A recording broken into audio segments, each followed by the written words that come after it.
You here to teach us how to surrender, Staff Sergeant, 'cause you sure look like you've already been defeated." The words hit the field like a dropped rifle sharp, jarring too loud for the silence it disrupted. Private Bella Monroe stood with her arms crossed, smirking just enough to make sure everyone saw her lips curve. She didn't break rank, but her eyes gleamed with the kind of arrogance only the inexperienced can truly wear with pride. Across from her, Staff Sergeant Evelyn Hart said nothing. She didn't flinch, didn't blink, didn't shift the weight on her heels. Dust clung to her boots, sweat soaked the collar of her uniform. A faded cloth bracelet, too worn to be regulation, was tied around her left wrist. Her face held no expression, just shadows beneath the eyes and a jawline too still to be relaxed. From somewhere behind, a whisper threaded through the heat. "Wait, is that her widow 27? And then, like someone had turned off the wind, everything went still. No one said anything after that, not right away.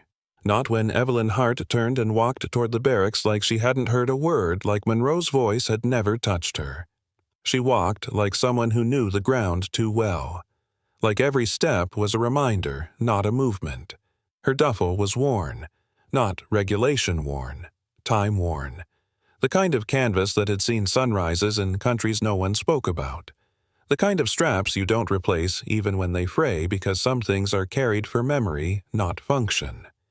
Inside, no one greeted her. She didn't expect them to. Some glanced up long enough to catch a glimpse of her scar, then looked back down like they'd seen something they weren't supposed to. In the hallway, her locker creaked open. A photo, partially burnt at the edges, slid forward. 7 soldiers blurred by age.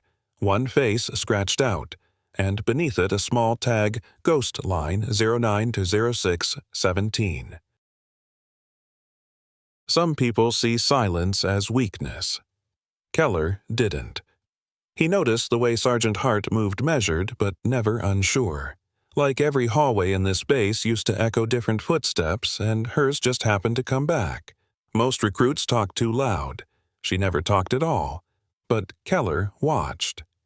The others laughed when they thought she couldn't hear. But he'd caught her once alone in the rec room, hand resting on a file cabinet, eyes closed like she was listening for something no one else could hear. Maybe it was nothing. Maybe it was memory. She kept mostly to herself. 8 early trained alone, didn't sit with anyone at mess. But it wasn't coldness. It was something else. Something slower. Like grief, maybe. In her locker, that photo sat just behind a folded piece of paper. Keller saw it once when she left the door open too long. A word scrawled in shaky pen, debt. And he couldn't stop thinking, to who or for what? Stories spread faster when no one knows the truth. By the second night, half the barracks had a version of who Evelyn Hart used to be. Some said she froze up in combat. Others whispered she was the only one left from a unit that went dark.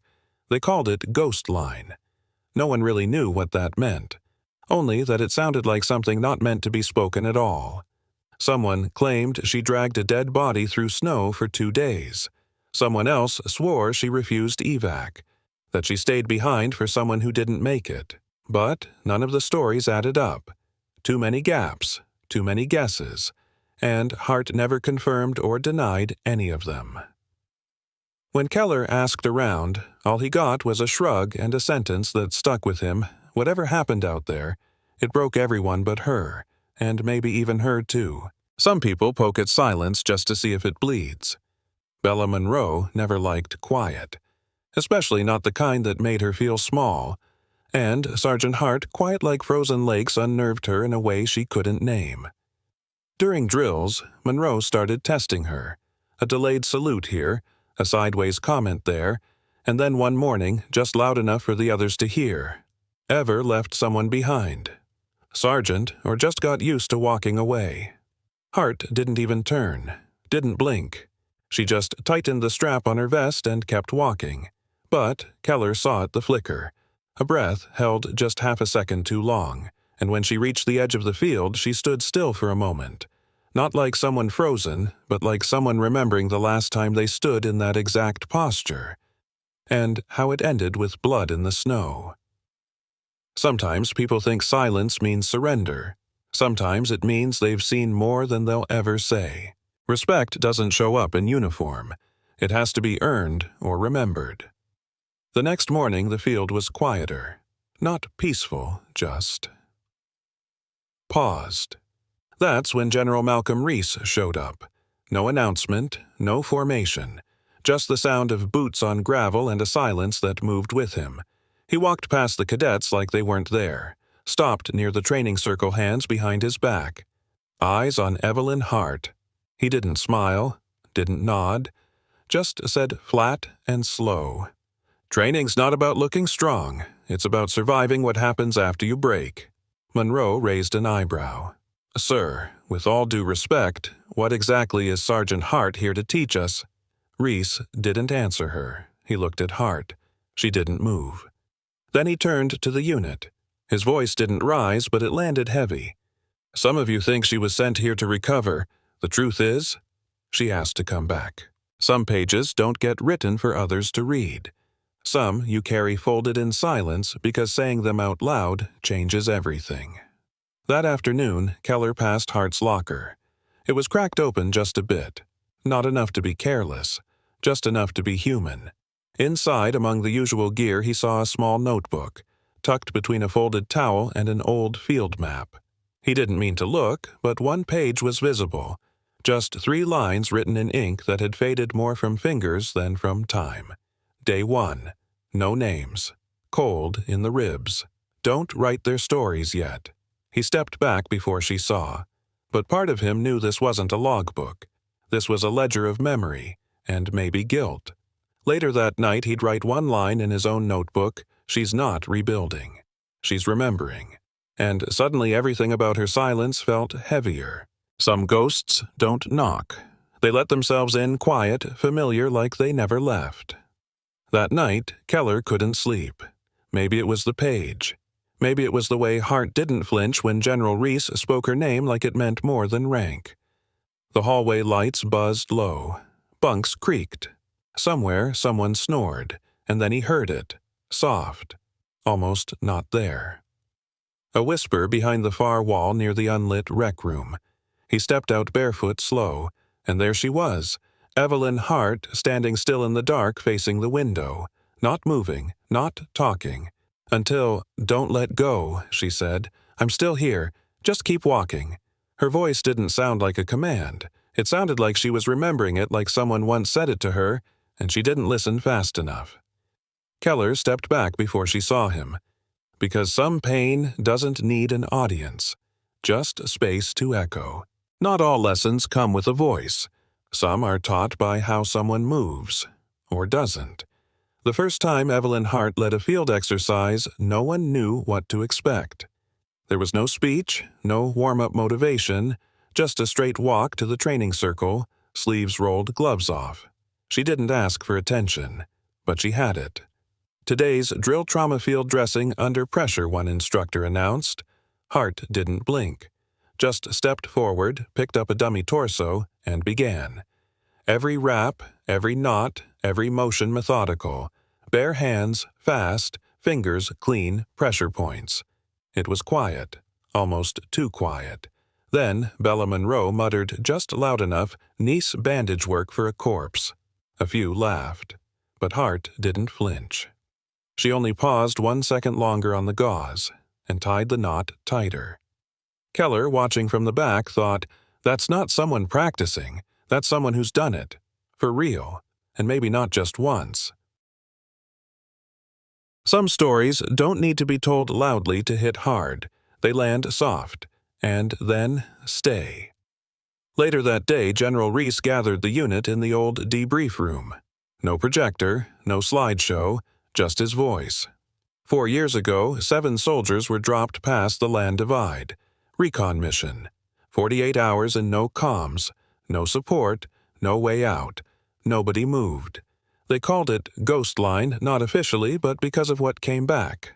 Or didn't. He didn't look at Hart, but everyone else did. Reese continued calm and slow, like the words cost him breath.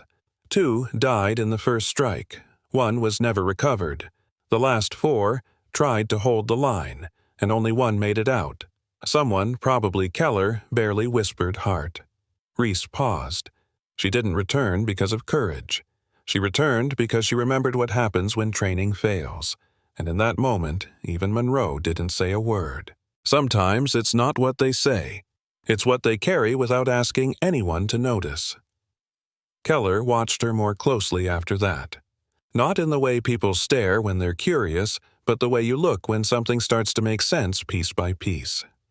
She didn't talk about Ghostline.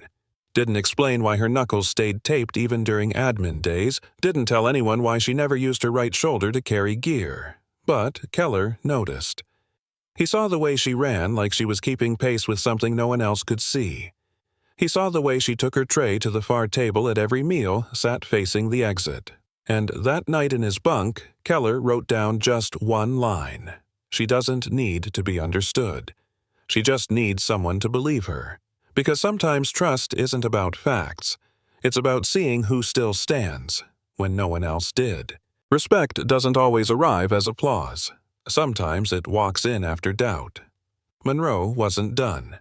She'd been quieter since the Ghostline story, sure. But silence didn't mean surrender. To her, Hart still looked like a mystery wrapped in pity. So she tested her again, this time during a live drill.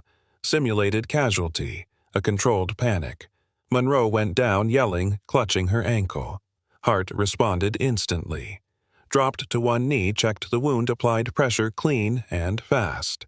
Her hands moved like muscle memory. Too fast, too smooth to be theory. But then something shifted. The blood pack burst too real. The scent hit too close. And Hart froze. Just for a moment. Long enough for Keller to notice her hand start to shake. Long enough for Monroe to see it too and whisper, "Looks like even ghosts remember what hurt." Hart didn't respond, but her jaw tightened. And when she wrapped the bandage, it was just a little too tight. Sometimes the past doesn't knock. It just shows up in uniform, older, quieter, and with eyes that avoid the ones they recognize. He came in the middle of a standard equipment audit.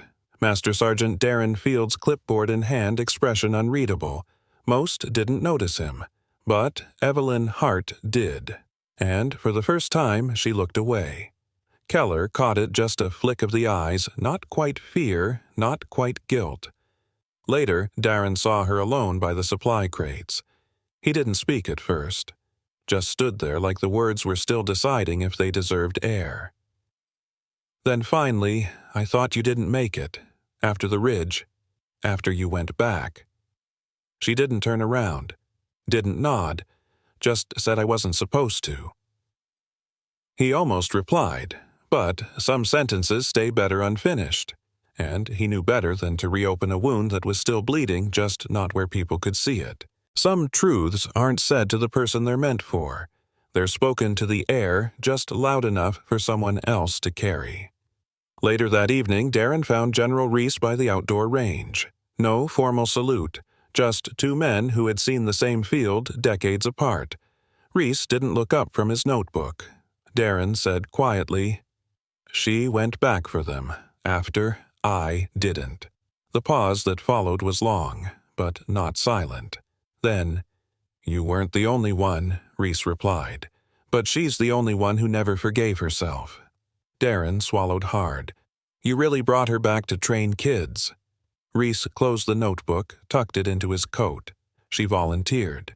She said, "If I couldn't bring them home, at least let me make sure no one else gets left," and then softer. "This isn't recovery, Darren. It's penance. Some people carry names in silence because saying them out loud would break something they've barely managed to hold together." Back in the barracks, long after lights out, Hart sat alone on the edge of her bunk. No book, no phone. Just a folded photograph in her hand edges, worn middle crease faded like it had been opened too many times, then stopped. 7 figures in the frame, all in uniform. One with his arm thrown casually over her shoulder, but one face scratched out, deliberately, deeply. Keller saw it once briefly when she'd left her locker open. Didn't ask. Didn't need to. He knew that wasn't anger. That was grief trying to erase what memory wouldn't let go. Taped on the back was a small date handwritten in block letters, Ghost Line, 009-06-17, and just beneath it, barely legible last clear morning, because sometimes pain doesn't announce itself. It just waits, in old paper folded over and over again.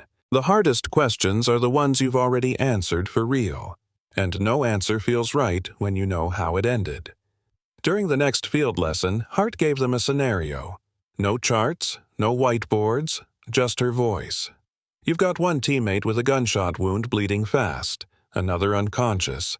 You've got one sled. Snow's coming in hard. You're 12 miles out. No comms. She looked at them, eyes steady. No drama. You've got room for one. The squad shifted uncomfortably. Monroe, arms crossed, replied without hesitation. You don't leave anyone. Keller stayed quiet. Then Hart asked, And what if the one you carry doesn't make it halfway? No one answered, because that wasn't a test. It was a memory spoken like it hadn't been spoken before, and for a second her voice cracked just barely, but she caught it, tucked it away like everything else. Because some wounds you don't show, you turn them into lessons. Some truths slip out when no one's supposed to be listening. It was late again. Most of the base already asleep. Keller had been heading back from night watch, cutting through the equipment yard for the shortcut. He didn't mean to overhear, but there she was, Hart sitting alone by the stacked ammo crates, one hand resting on her knee, the other gripping something small and metallic. A dog tag, maybe, or what was left of one. She was whispering. Not like someone talking to herself, like someone replying. I stopped. Okay, I know I said I wouldn't. But I did. Just for a second. And that's when you went quiet. Keller froze. Not because of what she said, but because of how broken her voice sounded saying it. Then silence. She stood, straightened her jacket, walked off like nothing happened. But Keller stayed there for a long time, realizing that sentence wasn't meant for him, but it explained everything.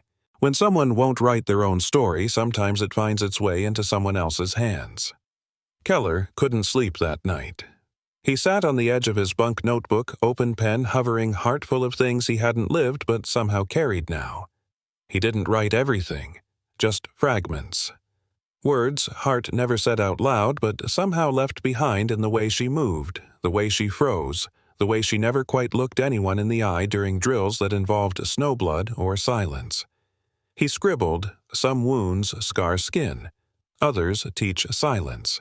She carries both. Then paused, turned the page, started again. She wasn't sent back here to heal. She came back because the people who didn't survive still haven't left her. That night his journal became something else. Not notes, not observation. A record. Because deep down Keller knew if she wouldn't remember out loud, someone had to. Sometimes the truth doesn't speak. It plays on a screen you weren't ready to watch. The briefing room was unusually full that morning. General Reese didn't say much, just dimmed the lights and pressed play. The footage was grainy, body cam time-stamped, audio distorted by wind and panic. No names, no narration, just boots trudging through snow, the sound of ragged breathing, and a single voice off camera, firm but tired. One more mile. Just keep breathing. Don't talk. Just hang on. The camera panned sideways for a second long enough to catch Hart dragging a half-conscious soldier on a makeshift sled made from pack straps and rifle parts. No glory, no music. Just a flare gun in her other hand, never fired. Then the feed cut to static. No one spoke. Because some images don't need explanation. They just stay with you like frostbite you can't see. And Monroe for once didn't have a comment. She just looked smaller. Sometimes silence changes shape. It stops being cold and starts meaning respect. After the video ended, nobody said much. Not Monroe, not the loud ones, not even the instructors. But something shifted. You could feel it in the way people started moving differently around Hart, not avoiding her, not mocking her, just giving space that didn't feel like distance anymore. During drills, orders were followed quicker. When she walked past in the mess hall, heads dipped not in fear, but in something quieter. Recognition, maybe. Keller noticed Monroe watching Hart during an exercise. Not glaring, not smirking, just watching like she was trying to reconcile the person dragging a soldier through snow. With the woman eating alone 3 tables over, that kind of realization doesn't come all at once. It shows up slowly, in how someone stands straighter when she's near, or how nobody fills the silence she leaves behind, because now they heard it differently. Sometimes the questions you ask change the answers you get. It was during a cold morning drill. Monroe caught Hart alone by the supply tents. Her voice wasn't loud or mocking this time, just quiet, almost hesitant. "Did you ever leave someone behind?" Hart looked up, not surprised, not angry, just tired. She didn't answer right away, then simply, "No one knows what behind really means, until they're the last one left." Monroe blinked, caught off guard. Hart turned and walked away, no more, no less. But that question lingered longer than any answer could. Because some truths aren't about what's said, they're about what stays unsaid. Sometimes the heaviest words are the ones left unsaid. Darren found Hart alone near the equipment yard just as the sun was dipping low. His voice was low, almost a whisper. "I left her behind." Thought she was gone. Hart didn't look at him. Her silence said more than any words could. "She didn't just survive," he continued. "She carried what I couldn't." There was no blame, only regret, and a weight neither of them could lift. If I'd held on longer, maybe she wouldn't be carrying that debt now. Hart finally met his eyes just for a moment. No forgiveness asked, no apologies given, just the understanding that some debts don't get paid in this life. Memories aren't always clear. Sometimes they're just fragments of what was left behind. Hart's mind drifted back just for a moment, the cold biting harder than the wounds, her breath fogging the frozen air, ragged and shallow, a voice faint but insistent. "If I pass out, don't stop. Just keep walking." She remembered the weight the body on her back the sled made from broken straps and shattered rifle parts, the crunch of snow beneath her boots slower with every step, her hands numb but never letting go. The silence around her wasn't peace. It was survival's heavy shroud. And somewhere in that endless white she swore she heard the last breath she couldn't save. That memory wasn't a story to tell. It was a wound to carry. Widow 27 isn't a name you earn. It's a burden you carry quietly alone.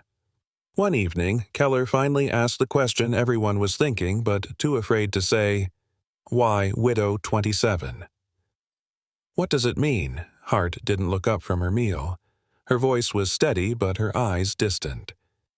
"Because I buried 26 of my team. I'm the 27th. She paused, letting the weight settle. "I'm not a widow of a husband. I'm a widow of a family that never came home." There was no pride, no demand for sympathy, just the cold truth of survival and the quiet cost of being the last one left. Some debts are written but never sent. In the quiet corner of her room, Hart kept a drawer locked tight. Inside, stacked neatly, were 26 folded papers. Death notifications. Unsent. Keller stumbled upon them one day, curiosity overcoming caution. He asked softly, "Why keep these, if you never send them?" Hart didn't look up. Her voice was low-heavy with years of silence, because the words don't bring them back. They only remind me I owe them more than a letter. No anger, no surrender. Just the weight of every life she carried not just in her body, but in her soul. The last drill isn't just a test, it's a reckoning. It was cold that morning, the kind of chill that bites through layers. Hart led the squad through a simulated battlefield rescue, fast, precise, unforgiving. Monroe moved differently this time. No sneers, no sharp words, just focus. She followed Hart's every instruction, eyes sharp but respectful. For the first time, Keller saw her really listen. Not just to orders, but to the silence between them. Hart's hands moved steady, teaching more than technique teaching what it meant to carry responsibility when the stakes are life itself. When the drill ended, the squad was quieter, more aware, and Monroe, catching Hart's eye, nodded once. Not mockingly, not begrudgingly, a simple, honest nod, because sometimes the hardest lessons aren't spoken. They're earned. Sometimes the loudest conversations happen in silence. That evening in the mess hall, the usual chatter was subdued. No laughter bounced off the walls, no careless jokes filled the air. Evelyn Hart sat alone at the far corner table as always. Her tray moved slowly, methodical, deliberate. But tonight, something was different. One by one, quietly and without fuss, a few of the younger recruits started gathering nearby. No words, no explanations, just the sound of chairs scraping gently, footsteps soft. Keller was the first to sit, then another, then Monroe, hesitating just a moment before taking a seat beside Hart. No speeches, no apologies, just presence. Because sometimes respect doesn't need to be said out loud. It's shown by staying, by listening, by being there. And for the first time since she returned, Hart didn't eat alone. Actions often speak louder than any words ever could. After the meal, Keller quietly got up. Without a word, he reached into his pocket and took out his unit's old badge, worn scratched but still shining under the dim lights. He placed it gently on the table next to Hart's tray. No one else said anything. No one needed to. Slowly, one by one, others followed his lead. A patch here, a token there, small symbols of respect, of understanding, of shared history. Monroe's eyes softened, and for the first time her posture lost its usual edge. Hart looked up, met Keller's gaze, and for a fleeting moment a faint smile touched her lips. It wasn't about forgiveness. It wasn't about forgetting. It was about acknowledgement, and that was enough. Sometimes the smallest gestures carry the heaviest meanings. Monroe sat down last. No words, no bravado, just a quiet nod, barely noticeable. It was a silent apology, an unspoken acknowledgement of everything she'd doubted before. The room felt different, less heavy, like a breath held for too long, finally released. Hart met Monroe's gaze, and for the first time the unspoken passed between them. No speeches, no dramatic moments. Just two soldiers sharing a quiet understanding. Because sometimes respect doesn't roar, it whispers. And in that whisper, a fragile peace began to take root. True strength isn't loud. It shows up quietly and stays. That night, Hart closed her locker softly, folding away the photograph, the papers, the names she carried every day. No metal could erase the silence she'd chosen to bear. But tonight, for once, she wasn't carrying it alone. Across the barracks, Keller wrote one final line in his notebook. Respect isn't something you demand. It's something you earn, often quietly and sometimes painfully. Outside, Monroe stood under the pale lights looking back toward the barracks. She finally understood that silence and how much weight it could carry. Because real stories aren't always told in words. Sometimes they're shared through quiet nods, gentle actions, and memories kept alive. And Evelyn Hart's story was exactly that kind of story. If you've ever known someone like Evelyn Hart, leave a comment with one word: respect.